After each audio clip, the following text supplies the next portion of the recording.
To the families of Gurkhas in Nepal, he's a national hero. But 7 years ago, Peter Carroll could never have imagined that his campaigning as a local politician and a chance chat with a group of Gurkhas would take him on a journey that led to this.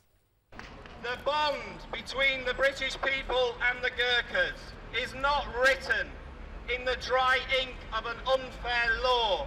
It is written in the blood you have spilt for generations. The Gurkhas are coming! Aye, Gurkhas! Well, earlier today he came in to chat about his new book, which charts the twists and turns of a campaign that changed a government's mind and secured Gurkhas the right to settle in the UK. I started by asking him whether he realised how big the issue was going to become. I couldn't have dreamed that starting off in my front room at my home in Folkestone would end up in the front room of Downing Street, where Joanna met Gordon Brown to hear she'd won.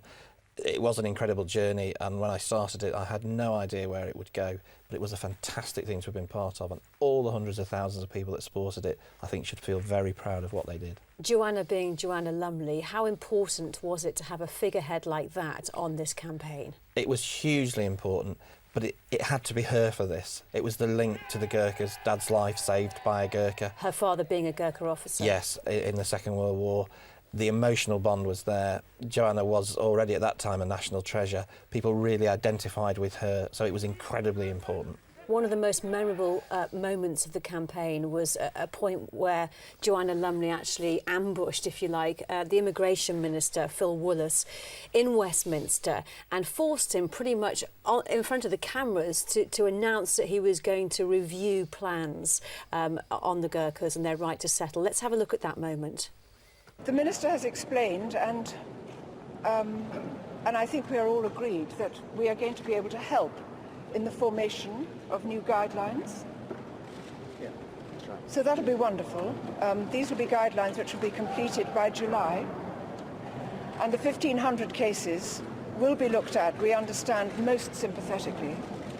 Yeah, well, This was government policy being made up on the hoof, wasn't it? yes, but I actually think that whilst many people in the establishment hated that moment, I think it was good because it was public opinion bursting through. It was appeals that had been rejected going to be looked at again, wasn't it, to stay in the UK? It happened on the day that the 6 Gurkhas who'd won in the High Court their right to stay in Britain were told by the Home Office they had to go.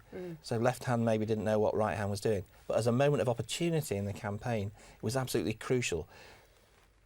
The campaign was won really not by Joanna, not by me. It was the massive amount of public opinion that was channelled through them. What is it about the Gurkhas, do you think, or the campaign that captured the public spirit? The Gurkhas have a resonance with people in Britain. It's an emotional bond. It goes back to dads and granddads and great uncles that served with them. And many politicians misunderstood it. They thought it was to do with immigration. It was never that.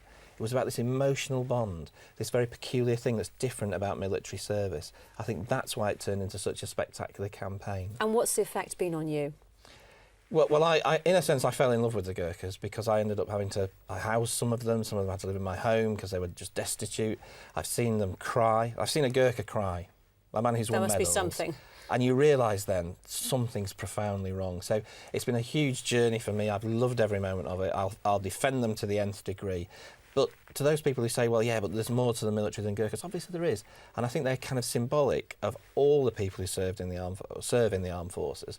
And this campaign, I think, is a reminder to the politicians that it's people. It's the bond with the people and the military that's important. So sometimes the politicians should listen to what people are saying about how the armed forces should be looked after. Peter Carroll, thank you very much for coming in.